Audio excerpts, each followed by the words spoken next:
So good evening, friends. Thanks for taking your time and joining in with us.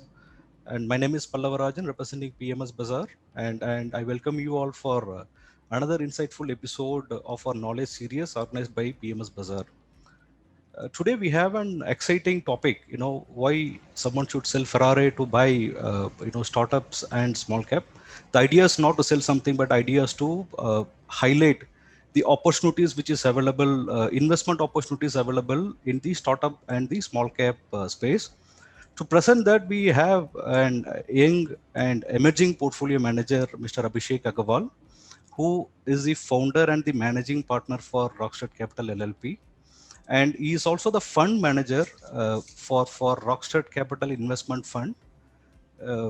Perhaps it is the fund which comes with the combination of it is a first of its kind fund in India, which comes with a combination of listed and unlisted space. I think you'd be the right person to take us this topic, the exciting topic. So before I hand over to Mr. Abhishek Agarwal, I would like to give a brief introduction about the speaker. So Abhishek Agarwal, as mentioned, is the founder and managing partner at Rockstar Capital LLP, and has over 12 years of experience.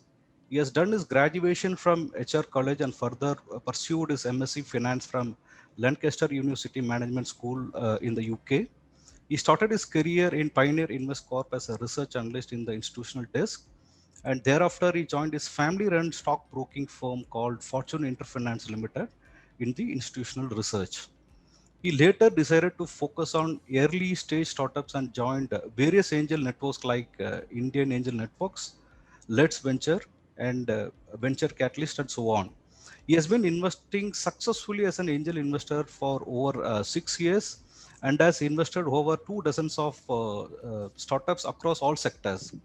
To highlight some successful startup where he has invested, uh, Loginex solution where he exited at 16 times return, Quench Lab solution where he has exited at 5x return, and Wellness Forever, which is still carrying, I believe, which has given return of 5x so far, and many more to mention. And he has successfully formed a SEBI registered VC fund, which is called Rockstar Capital Investment Fund, which I mentioned in the beginning, in September 2018. Abhishek, it is our pleasure having you with us, and the floor is yours. Thank you, Palava. Uh, Thank you, everybody, for joining in, and hopefully it becomes an interesting webinar for all of you for getting these new thoughts. Before I start, I would like to wish all of you a very happy Akshaya Tritiya and Eid Mubarak, and hope everybody out there is safe and sound along with the family. So just to start, I mean, we are again VC fund. We are a SEBI registered. We have Cat 2 fund, and Abhishek, sorry to interrupt. There have been couple of feedback stating that your voice is not, I mean, that much audible. If you can make it a little louder. I would like to. Okay, fine. I'll speak a little louder in that case. Much better now. Much better now. Yeah, Please go fine. ahead. Please go ahead. Sure. Thanks. So before we start, I mean, just a quick disclaimer. Whatever we are going to discuss here is just for the information purpose. Nowhere we are recommending any stock to buy or sell. It is purely a function of our presentation. What we have done, we are sharing that to the audience. So thank you. So of course, thank you, Palava, for covering me. My brief profile is already there. I would like to just pick up a few points here. Before I just started my career, I was always fascinated that what is happening in the startup ecosystem, and therefore I got an opportunity in 2014 where anyways I was doing listed equities, investments, and of course backed by research. I also thought that let me just get into this side where the things are emerging, and I guess the experience was great. So from 2014 till 18, I managed to invest close to 2 dozen of startups, and of course few of them are mentioned here as Palava has already covered. Considering that both listed equities as well as startups, both were in tandemly were doing great, I thought I would bring that into a strategy and therefore launch a fund. So of course this presentation is mainly to educate everybody and what is happening in the ecosystem rather than covering anything else. I'll move quickly.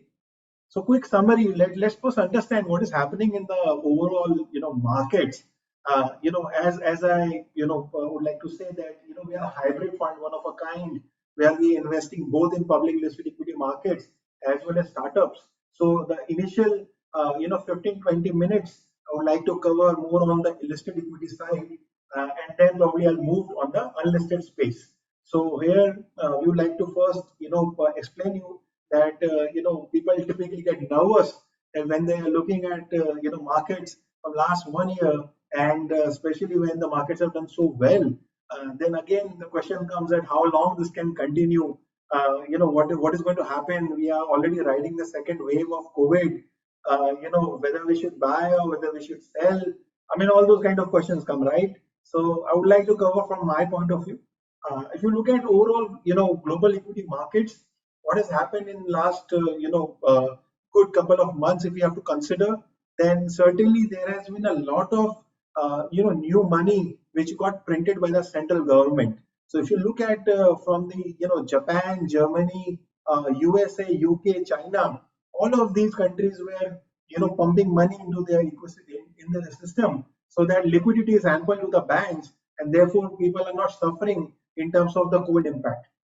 And if you have to look at from the developed nation, of course, the money was much largely available to them than actually to us. So, Japan and Germany actually managed to, put almost like a 50% plus kind of, liquidity into the system of the GDP, what they are already having. So that way, of course, new money came into the system, and that is already, coming to the emerging markets. Vaccination dose, again, UK, USA, Germany, again, developed nations were very, very proactive in vaccinating their population. And if you look at already, UK and USA is almost touched 50% mark in terms of providing the first dose. So I guess this COVID impact probably can last for another 1 year, but eventually, once everybody gets vaccinated, then things will definitely come back to the normal. So that's one big thing which we need to keep in mind. Of course, we are looking at much better results. We look at from the organized sector, you are looking at pharma, IT, and commodities, and you look at those results. They are really giving you, something supernatural, something which we have not seen probably in a long, long time. So of course, companies are getting organized. They are getting more active in terms of how they're managing their cost and supply. How do we see COVID 2.0 impact? I mean, already, the daily cases are close to about now probably 3.5 lakhs.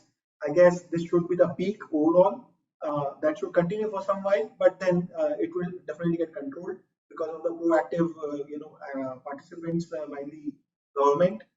Look at from the Indian account. I mean, overall, globally, 46% is because of the population factor. We are really high, and yes, there are shortage of vaccination, etc. But I guess this is a short-term, supply issue rather than longer one. Probably in a couple of months, things would definitely get better. If we look at from the liquidity point of view, as I covered, another point to note is the interest rates. Now, most of the countries, if you look at, they're trading between 0% to 0.5% kind of interest rates globally. So again, there is no other alternative for people to actually park their money. And that's where the things are in terms of the liquidity and the equity boom, which we are already witnessing. Weakness in dollar index is another one coincidence which we can look at from the bull market point of view, which has been historically seen. Again, if someone is printing dollars to that capacity, of course you are going to see that the dollar is going to get weakened, and if the dollar is getting weakened, again that's another sign which pushes the equity markets overall. Another point to consider is back of commodities bull run, which was earlier seen back before 2008. So again, we understand that commodities are quite a cyclical in nature, and considering that we have a ample of liquidity environment and also a low interest rate, we are seeing the new emergence of this bull run itself in the commodity. And we have already looked at in the last 1 year the kind of run we have looked at it, different commodities like rice. You look at sugar, look at oil, look at LNG gas, across steel. All of them have actually been trading probably in a very, very all-time high or probably near to the all-time high. So we believe that this is going to continue for some time. Again, because of the disruption we are looking in the global arena. Macro data wise, we are looking at probably a V-shaped recovery from the last year, fall down.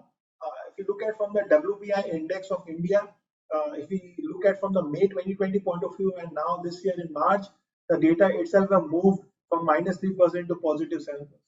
So definitely, that is going back. We are again consuming. CPI has been range bound 4 to 5%. Again, manufacturing has been robust. So therefore, there is a lot of fundamental which is there because of this where the markets are trading today. Even if you look at from the GST collection, which would be probably one of the very important number to note, almost close to 1.4 lakh crore is what a collection came from the government. So these are hard numbers, and therefore it proves that there is a robustness in the economy, and due to which the markets are actually holding their gains, which has happened over the last 1 year. Liquidity point of view, FII has been the net buyers, close to $27 billion. That's the money which has come in the last 1 year. And DIS has been a net seller, unfortunately, again, because of a lot of redemption which would have come through this pandemic. And again, better than corporate earnings, expected earnings, FI limits changed from the notification by government, and better than expected budget. All these factors really pushed our economy and our markets high. Abhishek, sorry to interrupt again. Yeah. See, there are more than 400 participants. Many of them have raised that your voice is echoing, but I could hear much better. But Okay. I mean, it is not from 1 or 2%. There have been many of them are informing that. So if you could able to come closer to the mic, or if you can able to check your atmosphere, Uh, okay, fine. or This if you way, can little able I to can. use your, do you have your hands free or headset? Yeah, I can, but I'm not too sure whether this would So now resolve the it's issue. now it's much better. Yeah, carry Yeah, on. is it? Okay, Yeah. fine. So again, it happens, then probably I have to switch and check. Otherwise, we'll continue with this. You continue for a moment. If Okay, there is any further feedback, I'll keep you posted. Please go sure. ahead. Thanks. So this particular slide would be talking about the fundamentals of the economy. If you look at from the GDP point of view, where we are at this point of time, we are close to about 2.9 trillion dollars economy, and I'm quite confident if we look at from the 2030 kind of point of view, where we are just going little far, then we have the potential to actually touch close to 8 to 10 trillion dollars of economy, and that would be the fastest growing economy in the world, and that probably can continue for another 10 years. So according to me, I'm quite bullish on India, and I believe that this is one of a kind decade where people should be looking at all sort of businesses to definitely venture out. Another point to consider from the per capita GDP, if you look at from our end, where we are today, close to $1,800 is what is our per capita GDP. And if you look at from the China, that was somewhere they were close to that number back in 2008, 2009. So of course there is a lag effect from our end because we are still catching up. But that's a potential to see that what happens if the economy actually crosses more than $2,000 per capita GDP. So then there is somebody say there is a J curve, there is a big hockey stick curve. So again, it can be looked at from the data that what happened after 2008 till 2020 in the Chinese market, and that something has been proven if you look at the other developed nations like US and even Japan. So I am very confident that as we are growing as an economy, our consumption would definitely increase, our spending power will further increase, and therefore that will enable us to do a lot of things going forward. From the equity market point of view, we feel that India and China or probably the emerging markets are still cheaper. Look at from the US point of view, the market cap to GDP is almost 183%, versus if you look at from India and China, which is close to about 85-86%. So that way, again, we are holding up. Fundamentally, the way how you should assume is that if the economy is growing and if the economy is whatever its size is, then that country total market cap or the total listed company together put together should be actually mirroring the total GDP. So that's what exactly it means. So eventually, if today we are close to this number, and if we just take it another 8 years from today, and if $10 trillion is the number we are able to achieve by 2030, then possibly we should be able to see the same number itself in the listed equity market from the total market point of view. So it's a huge potential which is going to come and unfold, and therefore looking at anything short term might be quite a costly affair. From the financial inclusion point of view, again, our country is moving from the physical asset to a digital asset, thanks to a lot of emerging startups which are doing so, and therefore it is a change of habit which is happening in the Indian household, and more financial assets would be then going forward would be held, and therefore it will be more on the digital side. Again, there has been ample participation and ample data study available from different agencies that how the direct equity versus how people are putting the money in the mutual fund industry is actually going to go up, again supported by data. EPS and Nifty chart we have tried to put here. So different media agencies try to show that how markets are so expensive. If we look at from current point of view, probably Nifty would be trading close to 23 to 25 times of its price to earning if you have to consider 1 year forward. But if you just take 3 years ahead and consider the growth, what we are looking at this point of time from the results which the current companies are giving, then the markets are actually trading at almost close to 12 times to the FY24 numbers. So it is again, as I said, that today the vision has to be longer than a shorter tenure.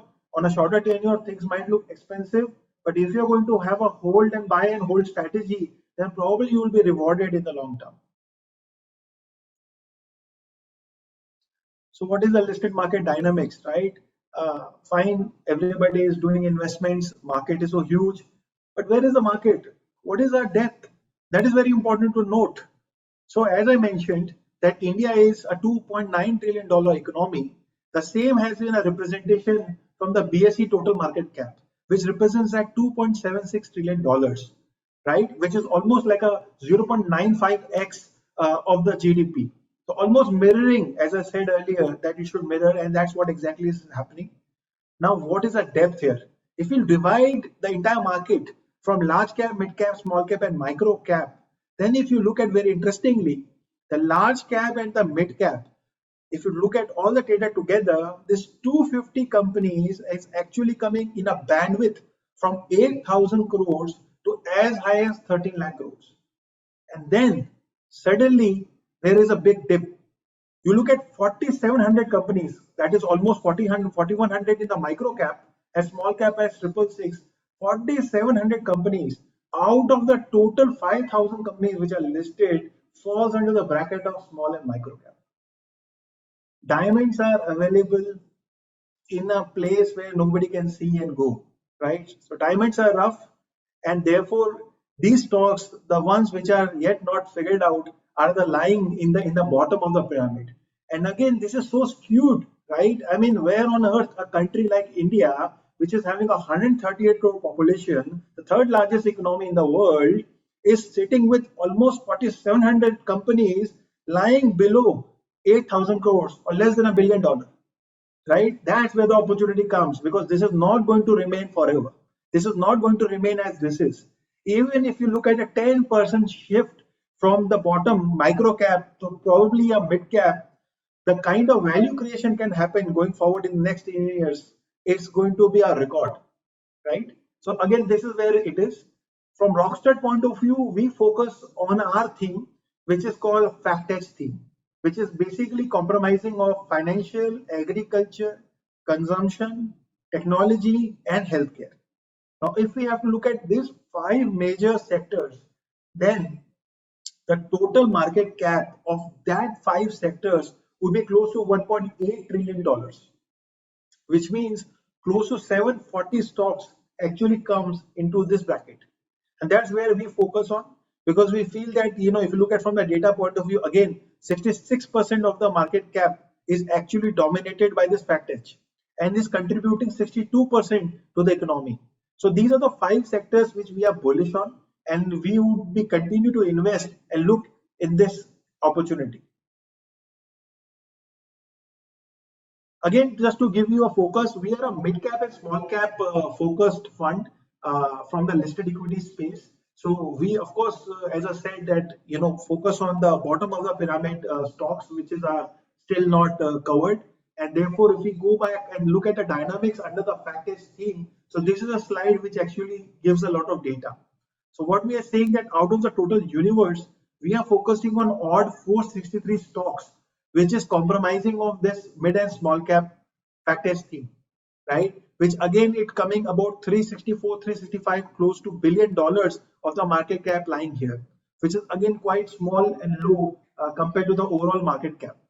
At this point of time, the universe actually, the mid cap and small cap index actually shows 12% of the India GDP and 13% of the total market cap.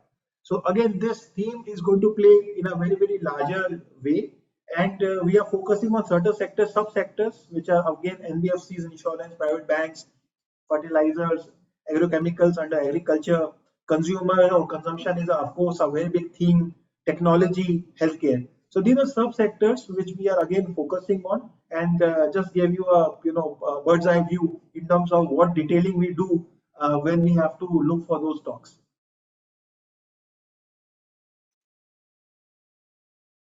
If we have to see that why we chose this, 5 sectors broadly, then these are the few pointers I would like to touch upon. Under financial, we believe that it is again predominant that any country which really grows, the financial sector is a backbone, and therefore it is natural to actually look at financials, which is of course contributing the larger part. If you look at from again, low credit to GDP ratio, you look at from the participation from the mutual fund industry, looking from the leading sectors, low penetration again from the insurance policies. So there are a lot of things which we know that country is still under penetrated, and therefore we would like to remain bullish on the financial sector. Agriculture again, is quite interesting that it just contribute 15% of our GDP in a size of this nature. Again, 58% of the population is only contributing to that extent. So again, the big size opportunity, and we have seen last year how our government, Narendra Modi government led, has actually announced so many new incentives and reforms in the agriculture sector, which definitely would enable the sector forward to come up and contribute better in the overall GDP. Again, low farm mechanisms, government thrust, doubling farmers' income focus, and dairy and fishery, which is again important sectors to look at it. So we are looking at this sector from that angle. Consumption, as I said, at the size of our population, definitely consumption is quite a big theme, and we believe that it is a structural in nature, and therefore this is again a place where we are bullish on. Technology, we are having that dominance, right from last 2 decades. We have already seen how TCS, Infosys, and other leading IT companies have really made a mark at international level. And now same thing is happening from the startup ecosystem, which are focusing in India. So therefore, technology is by default a nature to focus on, and we are definitely looking at certain things which is basically resilient even in the COVID times. Very large offshore opportunities available even now in terms of looking at new countries. Going to be a digital hub to the world, I guess, at this point of time. And there are so many sectors which are still need to be organized through the IT, sector. Healthcare, I mean, there's no ways that this requires a lot of discussion. Post-COVID, we are already aware of what has happened in the country. Is a huge focus to be done on healthcare, and India alone is quite a big country to focus on. So healthcare is definitely one thing. So before I would say a couple of years ago, most of these pharmaceutical companies were actually focused on outside India, right? Like a nation like US or Europe, and that was similar to IT industry. The moment you start focusing on our own country, the opportunity becomes much larger. Again, it's a population game. Again, we know that what is the situation we are facing today. So healthcare again remains quite a big sector to look at it. So these are the 5 major sectors which we are focusing on, and these are the few reasons why we are looking at this. What is our research framework? See, when you are investing into equity markets, it is not that difficulty in terms of putting your money, right? You sitting there, me sitting here, we all have that bank account. We can simply write a check. Is it so bit difficult? So the difficulty is not in investing. The difficulty is actually choosing the right company and knowing that why are you betting on that company and for how long can you sit on that company. because that's where the value creation happens. If you're coming with a 10, 20, 30% kind of return expectation, that is something is available when you're doing a short-term trading opportunity. But if somebody has to consider a wealth creation, that is paramount, that one has to have a framework. We at Rockstar definitely believes that we definitely can't afford to just invest at a blindside way. So we have our own research framework which we have highlighted in this again slide. Apart from of course looking at a fact edge theme macro level, we look at the GDP numbers, IIP inflation numbers. We definitely consider what are the fundamental things are happening in the ecosystem, as if the what is the inflow and outflow overall, whether the market sentiments are great or not, whether government policies are supportive or not. We look from the stock selection point of view. We do make sure that those companies which we are buying are definitely rock solid, and therefore EBITDA margins and PAT margins are definitely one thing which is important to us. We'll do look at ROEs, FCF, promoter pledge should be near to zero, fairness in disclosure. So all these hygiene checks are done. Another important thing which we always make sure that the promoter holding is adequately there, so that we are buying where the promoter skin is there in the place. Policy action, market leadership, past business track record. These are all the things we are of course looking at very importantly. Result tracking, con call, management meet are of course quite a standard thing and expected, which we continue to do. And exit strategies, of course, when we are looking some things, in comparison to a sector, if that particular subsector of that sector is not doing that well because of something, then probably we'll take an exit. Otherwise, we typically like to remain long. So what has been our performance, of course, right? What Rockstar has done so far. So we started our journey back in December 2018. Now it has been 2 years since we have been running this fund. And our strategy remains that we park our 51% of the money in unlisted and 49% of the money in the listed equities, primarily in the mid and small cap. So if we look at from the stock point of view, these are the stocks which we were holding, and these are the returns which they have made over the last 1 year. These are again absolute returns, and again we focus on quality. That is very important and paramount for anybody. If we have to consider our own performance from the inception, we have managed to deliver 32% return on an annualized basis, and of course an absolute return. If you look at from the index point of view, the alpha would be more than 3%. On a CAGR, 13% plus is something we would have generated. And again, certain companies which has done well in the theme are mentioned here, like Tata Elxsi, Persistent, Granules. These are again leaders in their own space, and we definitely so far have been holding these stocks. Again, these are not the recommendation. We are just showing you what we have done so far, and independently you can verify with your advisors if you ever enter in these stocks which we are sharing here. Again, we do make a sense that where our weightage should be, so the weightage and etc. has been given. So I'd like to now move to the next part, which is the exciting part on startups. Before that, I will take a pause, and if there is anything which Pallava you would like to add, please let me know. Else, I will continue with the next part, which is startups, which is very known in the ecosystem, but not very well understood. So I'll try to explain whatever best I can here. No, we'll go ahead, Abhishek. Perhaps I'm excited as well. Let's go ahead, and we'll have a Q&A session post, completing the presentation. Sure. Thanks.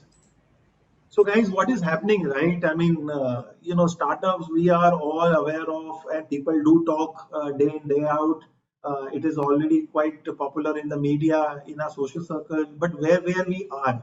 So this is quite a quick landscape if you look at it, where we are at this point of time. India is already a house of 50 unicorns as we speak today. The term unicorn means a company which commands a market valuation of more than $1 billion, or at currency rate of today, probably if I just assume a 75 rupees exchange rate to the dollar, then 7,500 crores, the market valuation of a company would be considered as a unicorn. Now, interestingly, if we have just seen the listed equity slide, there were just hardly about 250 to 300 odd companies in the public listed equity markets which have crossed $1 billion valuation. And now if you look at from the private market point of view, we have already sitting in 50 companies, right? If you look at from the last 10 years. Interestingly, the 2020 and 2021, both these years, we have seen a phenomenal rise from the startup ecosystem in terms of their new valuation discovery. 2021 alone, where we are today in this point of time, just 4 months, we have already seen new 12 unicorns emerging out of the ecosystem, which would be the fastest ever if you have to consider from any other country. So this is for real.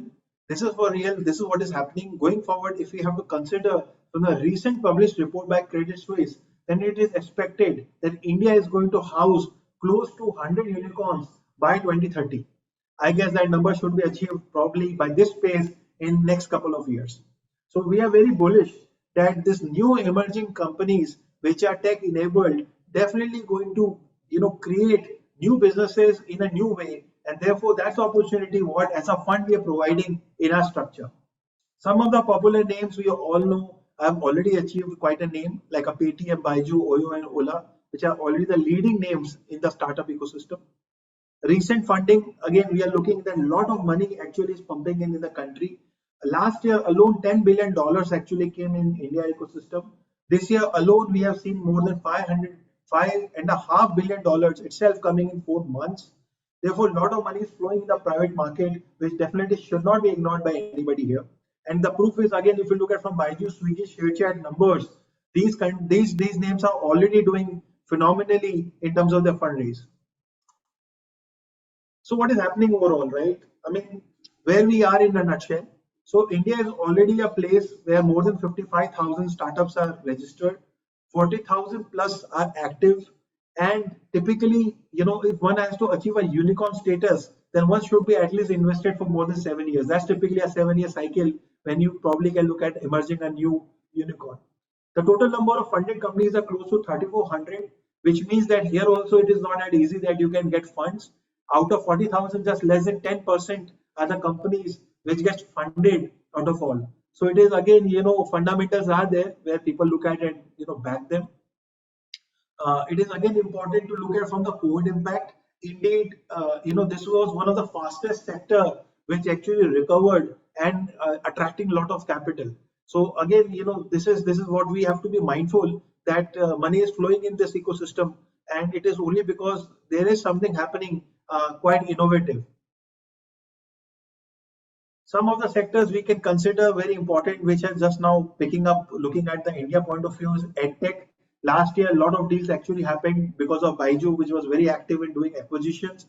And again, looking at India, where we are still, most of the population is not well educated, and it's mainly because of, logistic challenges and being too deeply involved in the second or third tier cities.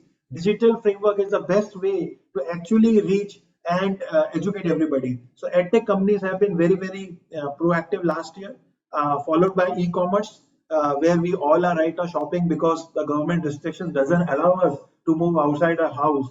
And this is now because of technology today that we are able to order and run our house by calling all the possible medicines or foods or retail. So this is there for real.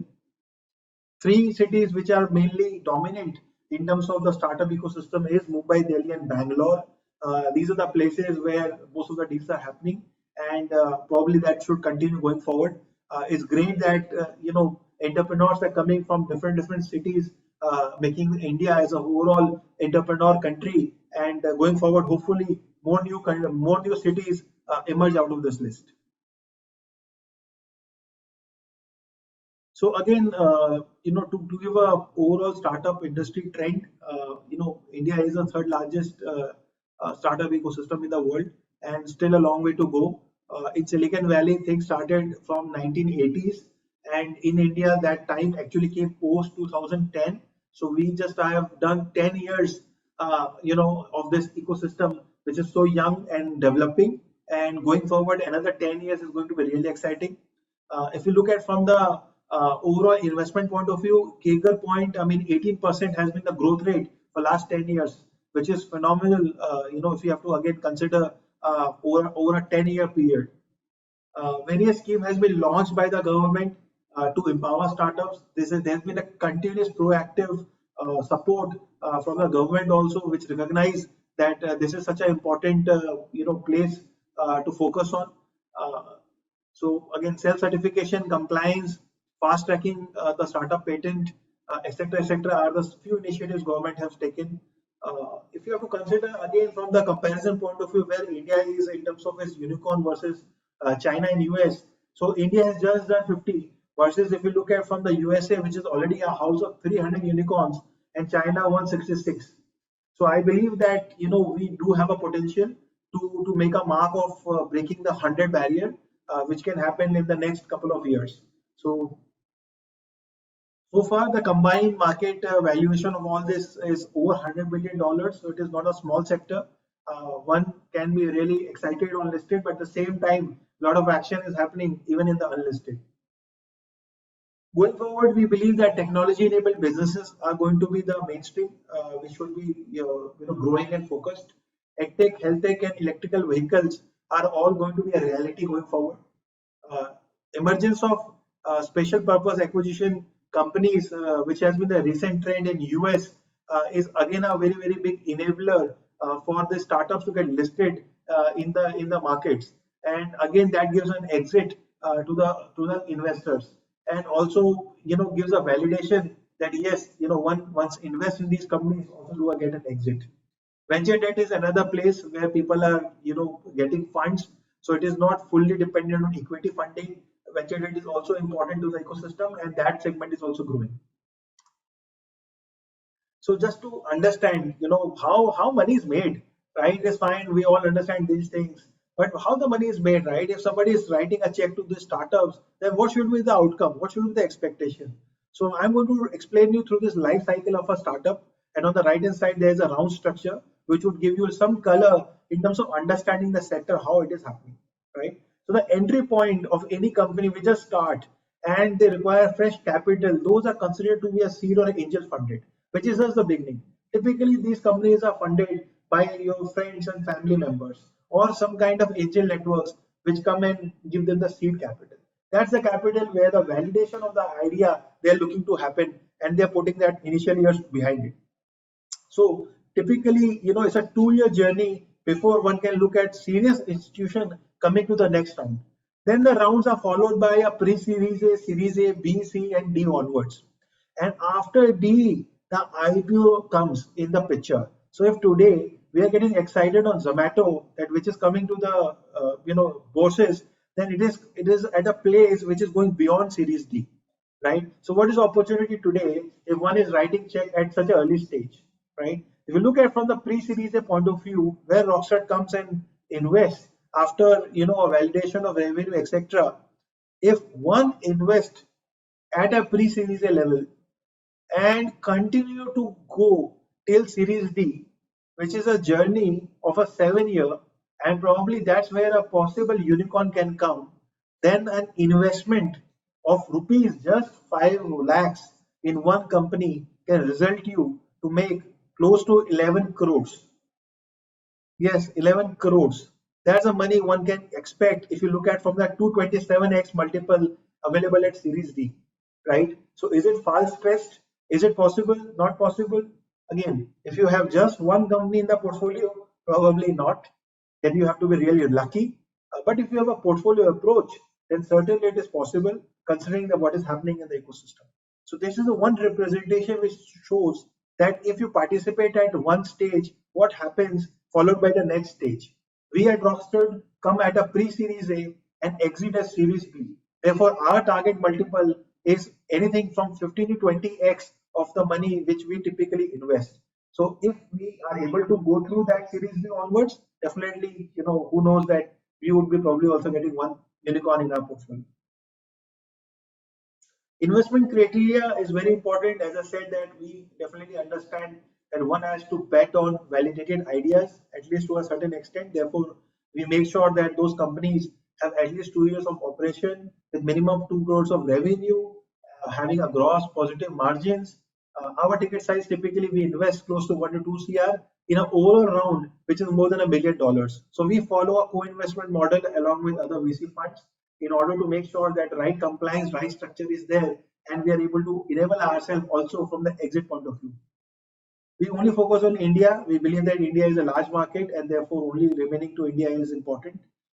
We ensure that we are, adding our value from the growth strategy point of view, active governance, give them the access to network in terms of, enabling their business to expand, and of course help them to do a follow-on fundraising.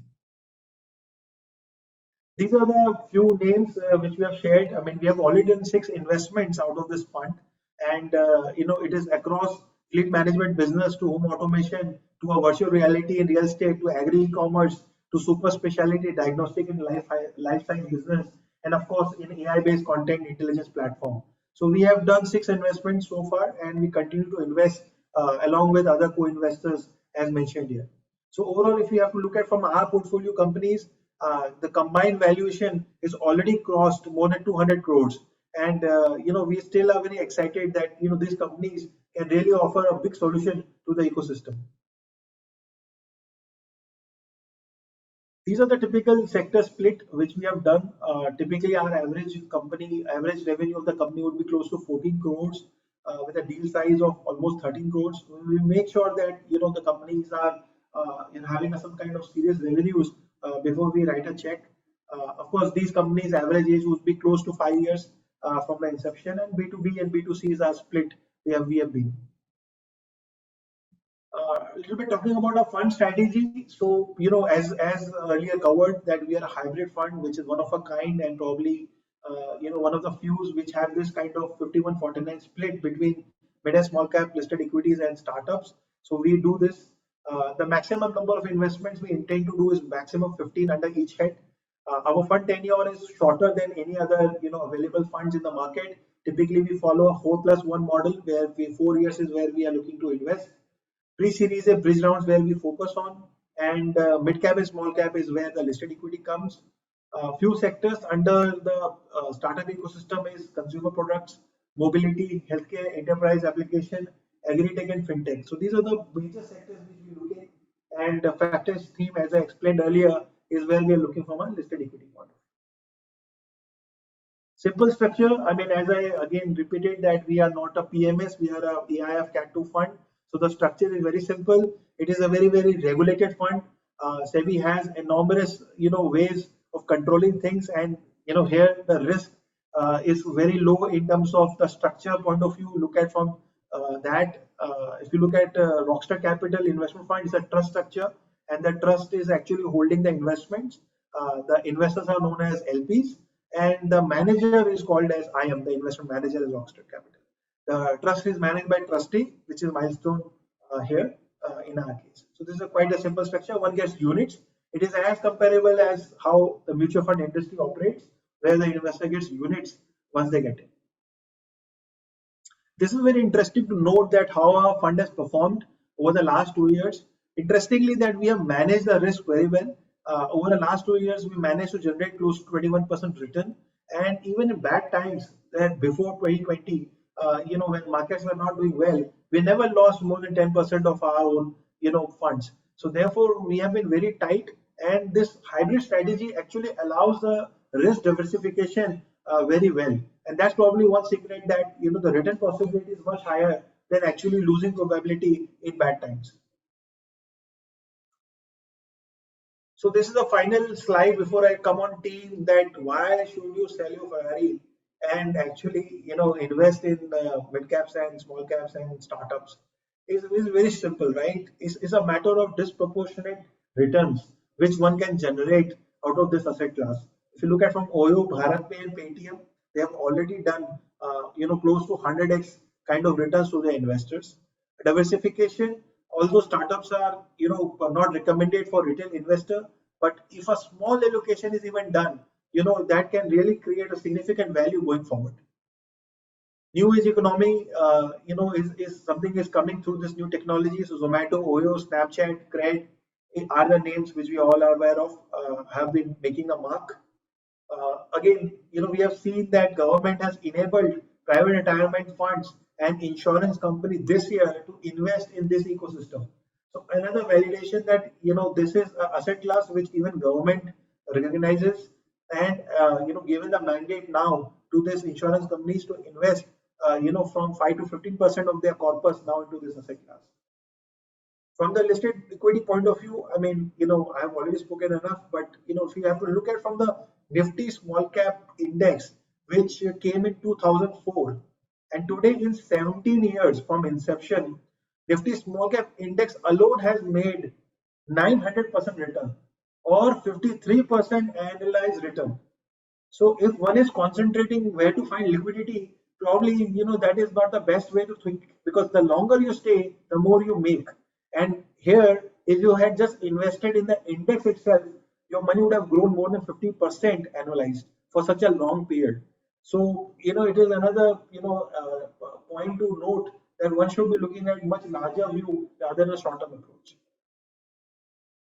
Technology enabled businesses are coming up. There's a lot of discount and there's a lot of valuation gap again in the mid and small cap in stocks, which I've already covered, that 4700 odd companies are there at that stage, which is still not discovered well. And if one is looking to take bets on those names, who knows that what kind of returns can be made in the next 10 years. Nothing is short without a team. I am blessed that before starting this fund, we have this team with Samir, Ritesh, Gaurav, and Rajesh, who have been instrumental setting up Rockstar Capital along with me and playing key role in terms of doing the entire fund management. Of course, we have other service partners with us, which works with us along with this. Therefore, we are a team which delivers the returns for our investors. So thank you so much for watching this presentation. Now probably I'll be happy to take more of a Q&A here. It was a great presentation, Abhishek. Thanks for taking us through. And in fact, one of the participants have highlighted the current challenges and said that you are a over optimist. So that is the kind of presentation you've taken, and the ultimate takeaway is that there is a huge opportunity in wealth creation in the next decade, being it a listed space or an unlisted space. So with that note, let's move to Q&A session. We have a couple of questions which has been collated. Have picked from this forum, as well as we have taken from our clients as well. So time is 5:20. Maybe we'll take some next 20 minutes to cover as much as possible. And beyond that, if something is unanswered, we'll definitely address that offline. So we'll move on to the first question. So Abhishek, what are your misses in the unlisted space, and what's lesson you learned and where you went wrong? So the learning remains that one actually sometimes when you're starting, and one cannot be just over optimistic only from the point of view of looking at an idea. It is important to look at validation. When I was doing my angel investment, in that learning phase, I was ensuring that I was investing across possible stages. So I have invested in seed as well as at a Series B. So if I have to consider for my 24 startup portfolio, the learning has been that if you are investing at a very, very early stage, that is seed and angel, your risk reward ratio can be huge, but the risk also is very, very high. So therefore, that's one place where we feel is a place of disappointment. And as a fund, we took that proactive measure of participating at a pre-series A so that the risk is lowered and we're looking much better validation. Now, from the success point of view, there are many. So I'm happy to cover that once it comes. Again, portfolio allocation is another important thing. It's always difficult to say that which one will actually work. Whether it's listed or unlisted doesn't matter. At the end of the day, when you invest, you can be never sure that which idea is going to make you 100x. But if you have a portfolio approach, then certainly it covers up. So that would be my thoughts here, that one should look at a little validation rather than just putting money behind an idea. Great. So the next question, in fact, you have covered this, but if you can elaborate, on the risk side, generally small cap and startup investment is considered to be a high risk investment. Your fund is an hybrid fund investing in both startup and small cap. So how do you manage the risk? So Pallava, the risk is managed by the allocation itself. If you look at interestingly, knowing very well that it is such a high risk category and people might be worried that how one should look at it, we have actually smartly divided this into buckets. And under that, even from the listed or startups, we are at least investing in 15 companies each. So from the allocation point of view, the number becomes very, very minuscule in case if that strategy or that company doesn't work out. right? So again, just to give you a rundown number, right? Typically in an AIF, as you are aware, then one has to write a check of 1 CR. Now here we are allocating that for a simplicity's sake, let's divide into 50-50, and therefore 50 lakhs goes in your listed and 50 lakh rupees goes in your unlisted. If we are investing in 15 companies, from that 50 lakhs, your per company allocation would be close to 3.5 lakhs, right, to 4 lakhs. Now, if that out of 15 companies, if we are looking at that 5 companies might not do well, right? Or let's make it more worse. Okay, let's say 10 companies doesn't work, right? Then what is your allocation? 35 lakh rupees is gone, right? And then your remaining 15 lakh rupees is invested in the remaining 5 companies, and then you are looking from the multiple as we have highlighted. Otherwise, one company out of this 5 moves to 20x return at a Series B exit, that makes you 1 crore rupees, right? From 75 lakh rupees to 1 crore rupees, depending on how the multiple is playing out. So, 1 or 2 companies actually can cover up the entire allocation of money which you've invested. So we are smartly doing it through this strategy because we do believe that things can go wrong. But overall basis, if you look at it from the strategy of allocation individually, that way you are protected. So that's how we are managing our liquidity as well as potential in terms of making money is also concerned. Good. So we understand, in the listed equity space, every day it is being traded in the market. But however, with regards to startup, how someone understand the valuation? What is the period, right? I mean, whether it's a quarterly or a daily basis or an hourly, how do you do that generally on the valuation side or your 51% investment on the startup side? So, Pallava, we feel that it is an asset class which requires a longer gestation period. There is no two ways about it. One cannot compare the listed equity secondary market liquidity versus when we consider startups. So one has to take a view of at least 5 to 7 years if one is looking to invest in this asset class. Right? It is still unproven, and I am naming it as an asset class because the allocation is increasing from the data point of view. Again, we have to see from last 3 years what is happening. So I would say it is a game to remain a little longer in order to make one. Now exits are happening, so typically various strategies can be explored. Where the corporates nowadays have been very active. If you look at the recent acquisition happening from Tata Group, every probably third day there is some kind of announcement where Big Bazaar or a 1MG. You look at from Reliance and Tata, both of them have been quite a big instrumental in terms of acquiring startups. And again, that means that early stage investors do get an exit, right?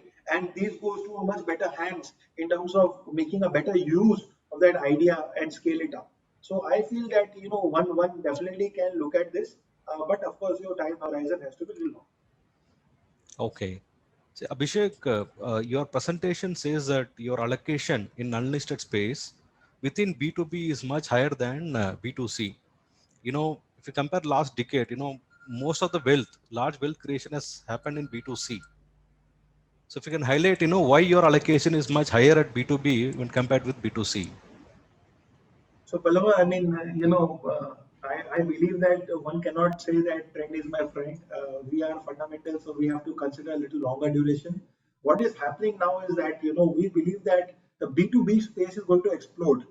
5 years ago, a SaaS model was totally unproven, right? It was very difficult to charge your customer something billing annually, right? For example, today, if one is using a Practo or any other platform or like Amazon Prime, one actually spends 200 rupees annually paying them to just to become their Prime customers.